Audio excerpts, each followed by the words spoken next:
ओम शांति।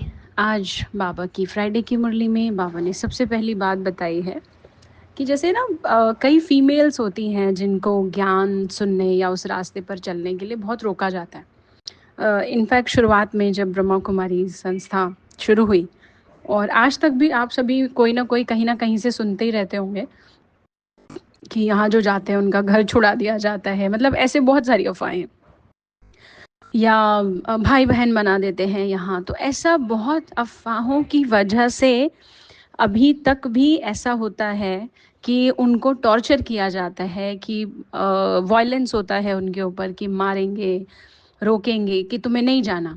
हालांकि अब इतना कोई नहीं टॉर्चर करता, लेकिन पहले ये बहुत ज़्यादा होता था। पर देखिए भगवान इस सिचुएशन को भी किस नज़र से देखता है और वो कैसे उन बच्चों को ज्ञान के थ्रू सपोर्ट करता है। बाबा कह रहे हैं अगर मार भी खानी पड़े तो वो तो समझो अपने जैसा विकारी बनाने के लिए या विकार के लिए मार रहे हैं, वाइसिस के लिए मार रहे हैं।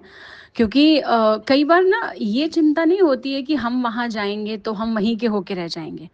कई बार बच्चों के लिए भी होती है कि ज़्यादा पूजा पाठ, ज़्यादा भक्ति वगैरह करेगा तो कहीं चला ना जाए घर छोड़ के। चिंता ना घर छोड़कर चले जाने की नहीं होती है। चिंता ये होती है कि जो हमारा अटैचमेंट है और जो हम डिपेंडेंट है ना, वो कैसे होगा। वो मुश्किल हो जाएगा, वरना तो अंदर से हम जानते हैं ना गलत जगह थोड़ी जा रहा है कोई। और कहाँ ऐसा होता है कि सबको रख लिया जाता है, कहीं नहीं रखा जाता। बहुत सारे नियम कायदे पालन करने पड़ते हैं। ऐसा नहीं होता घर से तंग हुए या 4 दिन भगवान के लिए प्यार जागा और कोई भी आश्रम या कोई भी संस्था कहे चलो हम तुम्हें रख लेते हैं। नहीं, सब जगह बहुत देख कर रखा जाता है। और जो 4 दिन के भगवान के प्यार से घर से छोड़ के निकलने का सोच लेना, वो 4 ही दिन में वापस भी आ जाएंगे। ये बहुत लंबी जर्नी होती है। पहली बात तो ऐसा डरने की बात नहीं।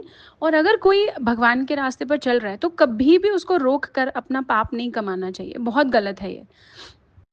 क्योंकि क्या होता है, अच्छा रोकने का तरीका ऐसा नहीं कि मारा जाए, ऐसा कुछ बोला जाए, लड़ा जाए, नहीं। कई बार ना बहुत चालाकी से, प्यार प्यार से बहलाकर, फुसलाकर, अपनी कुछ इमोशनल बातें रख करके रोकने की कोशिश की जाती है।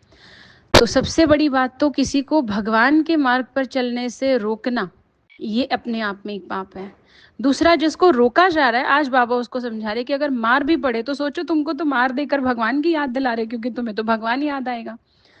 तो बाबा उस सिचुएशन को भी कितना अच्छा कनेक्ट कर रहे हैं ज्ञान के आधार से, ताकि कोई भी आत्मा दुखी ना हो और उन लोगों के लिए गलत ना सोचे जो ऐसा टॉर्चर करते हैं या रोकते हैं कि देखो ये कितने खराब हैं।